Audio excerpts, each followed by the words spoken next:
देखिए, बिहार में सरकार के स्तर से लोगों के लिए रोजगार के कोई साधन उपलब्ध नहीं कराए जा रहे हैं, नौकरी नहीं है और बेरोजगारी के आलम में गांव में अगर कोई रहते हैं तो अब उनको भी सरकार को टैक्स देना होगा।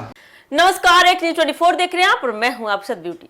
बिहार में बढ़ती बेरोजगारी, महंगाई और ग्रामीण इलाकों की आर्थिक चुनौतियों के बीच अब सरकार की नई टैक्स नीति को लेकर सियासत तेज हो गई है। आरोप है कि अब गांव के हर परिवार से सालाना 1200 रुपये टैक्स वसूले जाने की तैयारी की जा रही है। इसे लेकर विपक्ष सरकार पर लगातार हमलावर है और आम लोगों पर अतिरिक्त आर्थिक बोझ डालने का आरोप भी लगा रहा है।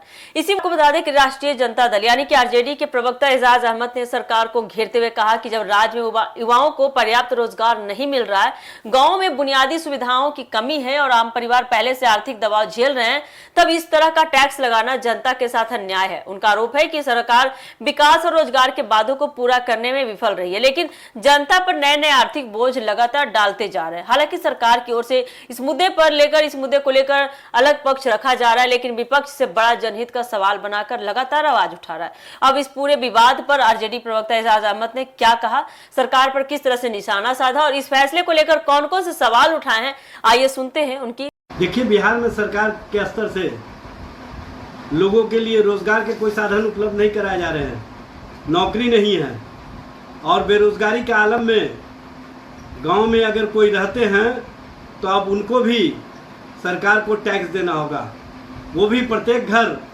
1200 रुपये सालाना।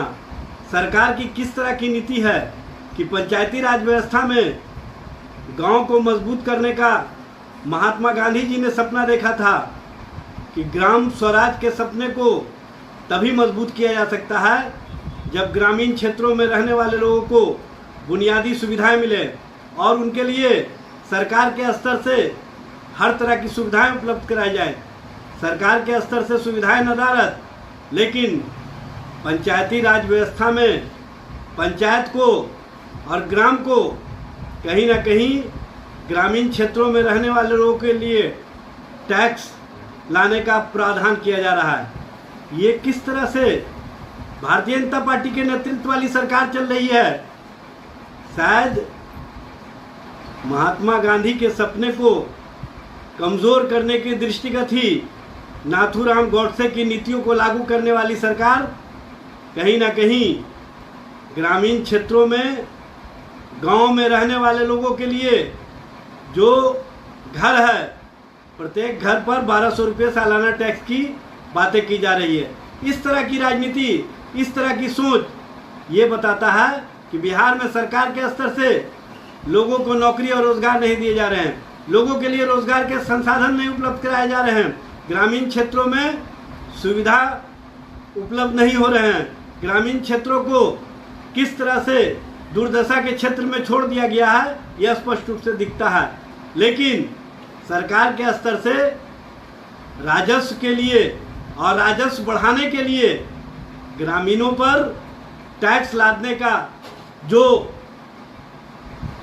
प्रयास किया जा रहा है, जो कोशिश किया जा रहा है, इसको किसी भी स्थिति या परिस्थिति में ग्रामीण क्षेत्रों में रहने वाले लोग। तो ये थी अब तक की वीडियो जिसमें एजाज अहमद क्या कुछ सरकार से कहते नजर आ रहे हैं गांव के लोगों के लिए कि किस तरह से टैक्स लगाना कितना गलत बात है जहां युवाओं के लिए रोजगार नहीं है। इसी को लेकर एजाज अहमद ने आवाज उठाई थी। फिलहाल के लिए इस खबर में इतना ही अपडेट है। ऐसे अपडेट के लिए जुड़े रहिए हमारे एक न्यूज़ 24 के साथ। दीजिएगा इजाजत, धन्यवाद।